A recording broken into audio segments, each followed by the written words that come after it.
Self-harm is the action you take personally to do things that cause you harm, not good. Self-harm can be inflicted by the kind of thoughts that you entertain in your mind. Self-harm can be inflicted by the actions you take on yourself. For example, when you indulge in excessive drinking or drug abuse that destroys you slowly by slowly, robbing you of your ability to function normally without the influence of substance. Self-harm can also be committing suicide. That is self-harm. That is ultimately very severe. But self-harm can come even in the words we speak. Today I want to talk about self-care as opposed to self-harm. Because when you take care of yourself, you're communicating to yourself that you desire to live and to enjoy your life. On the other hand, when you start harming yourself, you actually chipping away at your life and making it harder and more difficult for yourself. I have been there, so I understand what I'm talking about. And I'm going to base my talk today on my personal experiences because I know for a long time I struggled with negative thoughts that were not building me up, but thoughts that were destroying me. Thoughts that made me feel that I was unworthy. Thoughts that made me feel that I was better off dead than alive. Thoughts that brought me shame and thoughts that brought me guilt and sense of rejection. But slowly by slowly, I have been able to overcome this and replace it with sunny dialogues that are constantly taking place in my mind, in my heart, and that give me a smile. And the essence of this YouTube channel, Sunny Dialogues with Coach Evolved Faith, that is me, is to help somebody else inculcate that culture of having sunny internal dialogues that can take you from self-harm to self-care. One of the ways that I have learned to create sunny dialogues and self-care is understanding that I'm whole as I am. I'm okay as a person. I was created for a reason, for a purpose. And every day I'm seeking to understand that purpose. And I think one of the things I have come to understand is that I encourage people. God gave me a gift to encourage, to inspire others.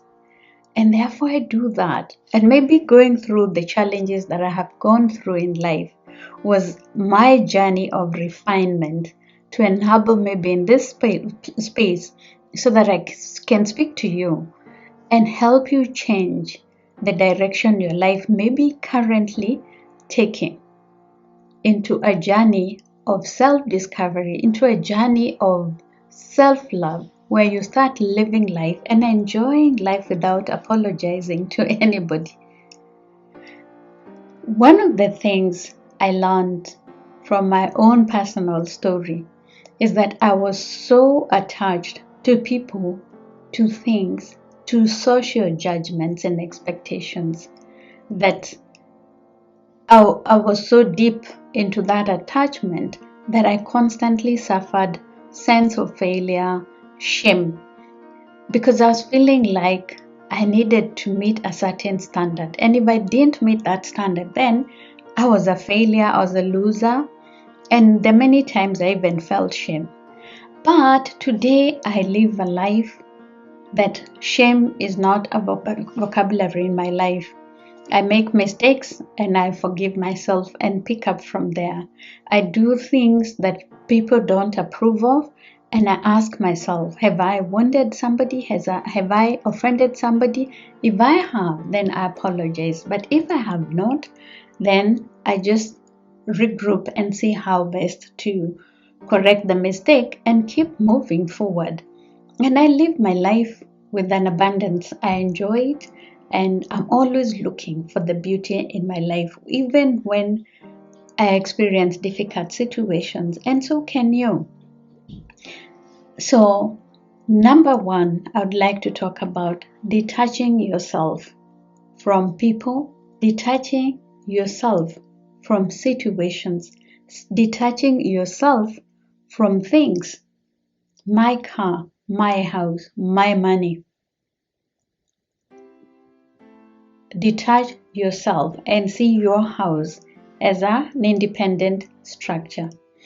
See your money as a tool that is supposed to build you up, that's supposed to make your life better, not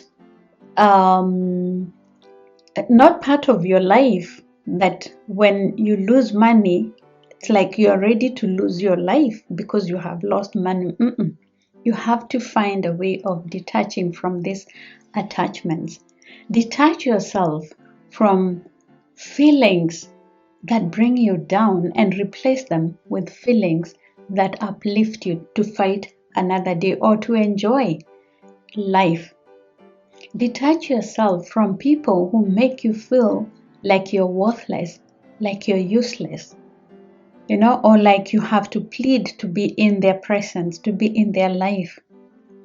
When you feel rejected, turn it into an opportunity for you to meet new people, an opportunity for you to develop yourself, to have more time for yourself, to grow yourself, and then interact with other people, even take more time with other people that really matter. Sometimes we're so attached to friends who take up most of our times that deny us family time. But when they leave, we feel hurt, we feel rejected. And yet, their departure from your life may be a blessing that enables you to spend quality time with your loved ones. I know many wives will fight with their husbands over friends, and husbands will also fight with their wives because of other friends that take up so much time.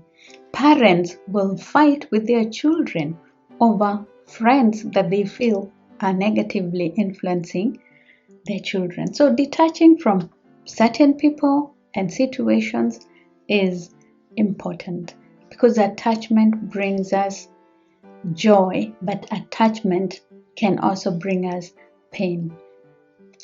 When you attach, you find yourself also blaming others a lot because you attach responsibility to those people.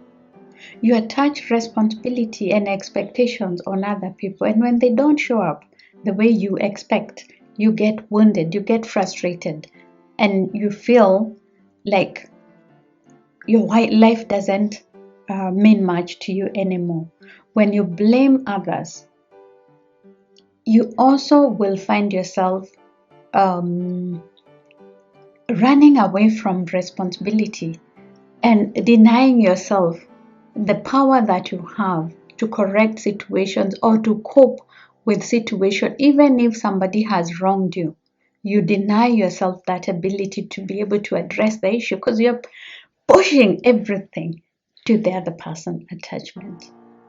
There's also the attachment where you attach blame to yourself and you carry the burden of that self-blaming in such a way that you're constantly beating yourself. You're feeling like it's all my mistake. I feel so ashamed. How could I do that? So when you stop attaching, you start detaching. You start taking responsibility. You start looking at what lies beyond the attachment that you are experiencing. and you will find your life getting better. In moments of darkness, and I'm talking about the darkness that we feel in our soul, in our mind, we feel like there's no hope, like you're in a cage that you cannot escape. You're in a maze that you don't know how you're going to get out. Find a glimmer of light to lead you to an open door. It may mean going back to your parents' home if you're struggling financially, or if you have lost your job. Sometimes you may even have to ask your friends to accommodate you for some time. And if you feel that like your expenses are too high, you can consider even doing house sharing with other people and constantly scale back your expenses so that you can see how you can get out of a financial situation that is so difficult. You may ask, how about if it's an emotional or health situation? How do I find a glimmer of light in an emotional situation? Even in emotional situations, you have to find a way of coping. For example, look back in your past. Could you have experienced an emotional turmoil? How did you overcome it? How did you cope? Did you live through the pain and gradually that pain went away? Or how did you cope? Look at other people in a similar situation. How have they coped after experiencing emotional situations that were really difficult, or even health situations that were very, very difficult, and yet they lived to fight another day? I remember my friend Ali Maklich sharing with us in another forum her journey through a debilitating sickness that was so trying for her and her family, but finally she was able to triumph. So today, if I was to go through a similar experience, I would focus on somebody like Ali and ask myself, how did she cope? And then borrow from that so that I can be able to overcome. So in your situation, if you're going through a difficult health problem, who can you learn from? Or how do you draw strength from that situation so that you're able to overcome it? And there are many people who share their stories, of recovery or stories of coping with very difficult situations, and they were able to find healing even if they didn't fully recover. Johnny Erickson is one motivating person who suffered paralysis from the neck down when she was very young, and she has lived beyond the age of 60 with that condition, sharing the testimony of Christ and sharing her life journey. So there are so many examples of people even near us who can help us. And also don't forget that within yourself you will always find strength that help you cope with that situation. Another thing you can do in emotional situations is to constantly work on strengthening your inner person so that you're able to withstand any sense of rejection, any emotional turmoil that you go through. Just work on knowing that this is a temporary situation, but with time you will be able to overcome that. A blind person uses a walking stick, to navigate through bumps, to know what lies on the next step. But the blind people are able to live a life of productivity. They have challenges, but they keep living. Helen Keller was a blind person who up to today inspires us with her words of encouragement, her words of insight and wisdom. Imagine if she resorted to self-harm because she was blind. What would have happened? Reuben Kigame in Kenya, a great musician who has sung songs that uplift us, that praise God, that inspire us. I know that I'm in a group where we're constantly singing his song based on Psalms 23. Bwana ni mchungaji wangu. And it doesn't matter. The fact that he's blind, he continues to live his purpose, to inspire us. And I know that if we can focus on learning from a blind person, we will overcome situations, because we may be having our eyes wide open, but there are situations that will come our way that we have to figure out a way out instead of turning to self-harm. A blind person also seeks help.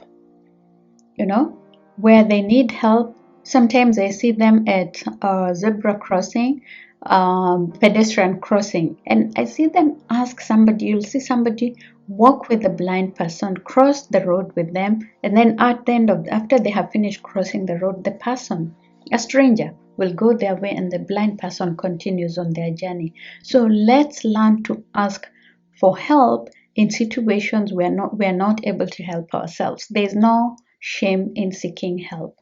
And in seeking help, it is important to even go to your friends, family, people you trust and people you love, and share your burdens with them. Share things that are troubling you, so that when you share, you unburden yourself. You unpack and remove this burden that can lead to self-harm from your mind. The other way you can unburden yourself is by journaling, or even writing a letter to yourself, a letter to somebody who has annoyed you, a letter to a difficult situation.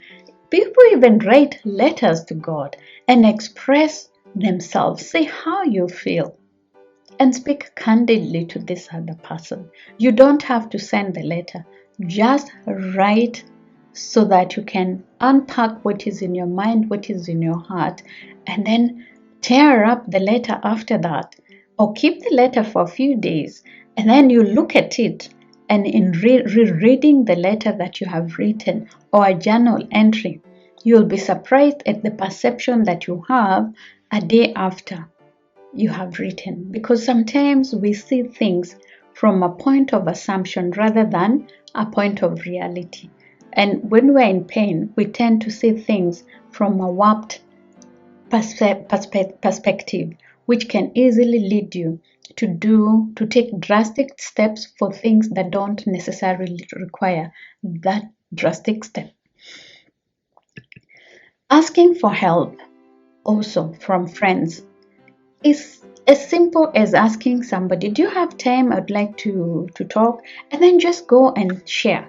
And you can also go a step further and seek help from professionals, counselors, coaches, psychiatrists, and even physicians. They will listen to you as you share things that you're experiencing, and share even how you'd like to change, including pastors, the churches you go to, how you'd like to change. You can even develop a plan and they hold you accountable.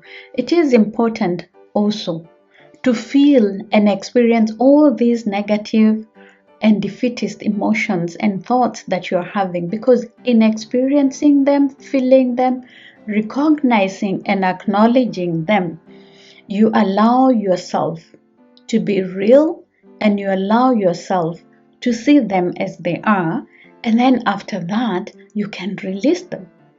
If you don't acknowledge these emotions and feelings, you'll find that they'll constantly be nagging you and piling up. So the sooner you notice, feel, recognize and release, the better you start shifting from self-harm to self-care.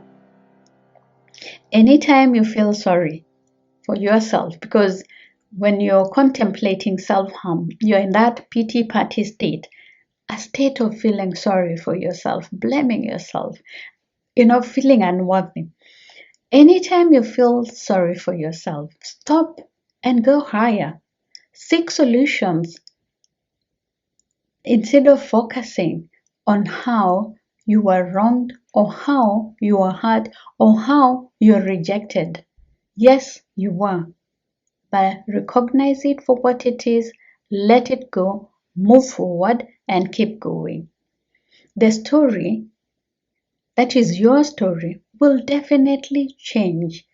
The less you replay it, the more you play that story, sub story, the more it will keep becoming bigger until a small hill will eventually become a mountain. Diffuse, diffuse, diffuse, and reduce such that instead of the hill becoming a mountain, it is flattened. And when it's flattened, you can see beyond the problem and see the solutions that lie there. In releasing them, you give yourself power.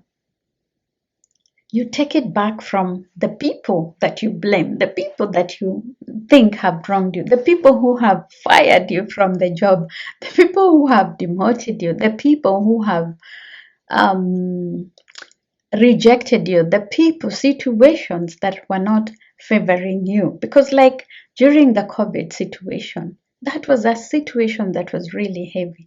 But it doesn't have to take life away from us. We can take our power back from that situation that caused a lot of job losses, that caused a lot of loneliness, that caused a lot of deaths. We still have to reclaim our power back, you know, and start feeling more, and start feeling that we can overcome, and start feeling that being rejected does not mean it is the end of your life, it is the beginning of a better life.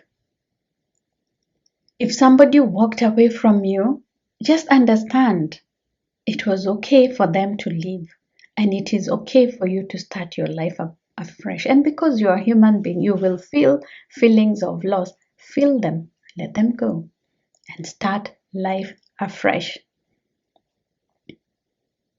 If you have hurt somebody, please apologize, make amends, and move on. But don't stay there in limbo, feeling pain like you have to be punished for the rest of your life, like you don't deserve to be here just because you made a mistake. Forgive yourself, forgive another person who has wronged you, and move on.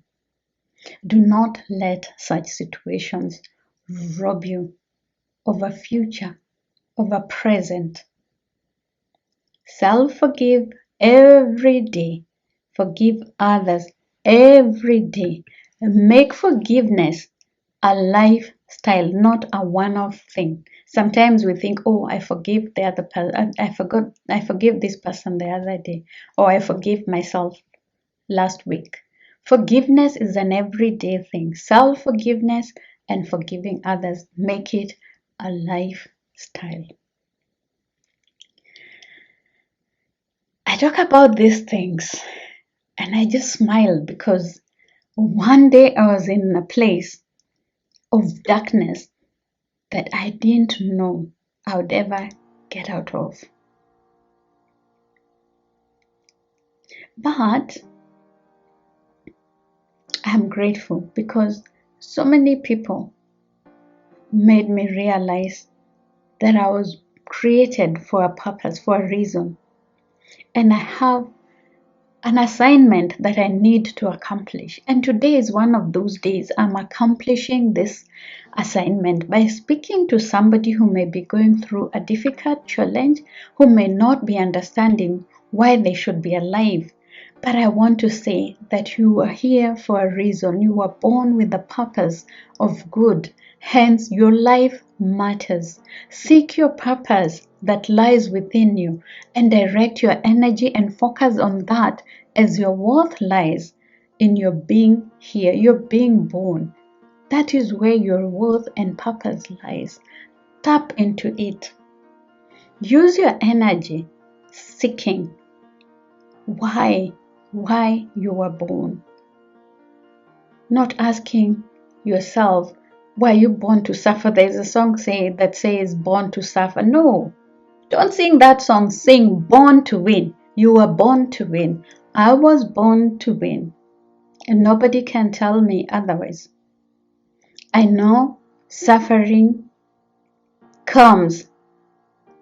Suffering comes, but it also goes. And in suffering, we grow. Suffering doesn't mean that your life needs to end. You suffer for a season and then you're joyful for another season. And that's how life is, just like the seasons of life: winter, summer, autumn, and spring, you know? So, when suffering lingers, do not worry, you will find yourself winning eventually. Each day comes with its own blessings. And one day, all the suffering will all fade away. My darkness fell away gradually. It took years, but it did stop. There were many days I couldn't leave my bedroom. There were many days I felt I was better off dead. There were many days I contemplated taking my own life. But I thank God for that blog post that I read. I wish I would know which one it was. But I thank God for that person who took time to speak to somebody desperate like I was and encourage me. I thank God for my friends who walked with me and encouraged me. I thank God for my family who also held my hand and supported me through this journey. I remember my younger sister telling me to look at a fire extinguisher that was right outside my apartment door. And always remember that the people who hurt me, the people who were causing me pain, were temporarily. They were just figureheads like that fire extinguisher. But my life mattered, and I had to focus on my life, not on those people, because those people are fixtures, but they're not my life. My life is in God's hands and in my hands. So I had to learn to move away from self-harm and focus on self-care. And I'm here today, and I smile, and I'm a happy person. Create your own joy and positive energy, even when it is drained by difficult issues. Refuse to be sucked in by how difficult a situation is. Just look at the glimmer of light, the glimmer of hope. What is good in it? And focus on that. It is in working on empowering your inner person that you cope in all situations. And that inner person is you, and you have the control. Remember, you have control over yourself, but you don't have control over other people. So you can choose how you're going to react to situations and people, but you cannot choose how those people are going to react. What you feed your mind, because what we feed our mind is also very important in helping us focus on self-care rather than self-harm. If you feed yourself with the wrong stuff, it's going to be very easy for you to self-destruct. But focus on what builds you, not what you are used to or what your peers say is good or fashionable or is the in thing. Focus on what works for you. Focus on what builds you. Keep feeding your mind good stuff, not bad stuff. Protect yourself from harm. Whether it's self-harm or external harm, you owe it to yourself to protect yourself. And build trust and hope. Trust that things will get better and hope that things will improve. In life, you only need to have trust and hope. Those two will keep you going no matter what happens. And let's not forget the power of time, because time is a healer. Time passes and brings new results, new solutions, new opportunities. Time. Allow yourself time. You look back and you will laugh at situations that you were deeming as so huge.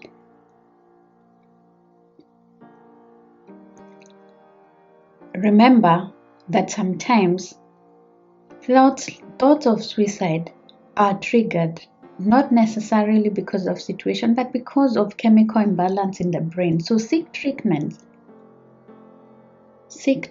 so that the chemicals in your brain can be balanced and then you'll be able to perceive things in the correct perspective and see things in the right way.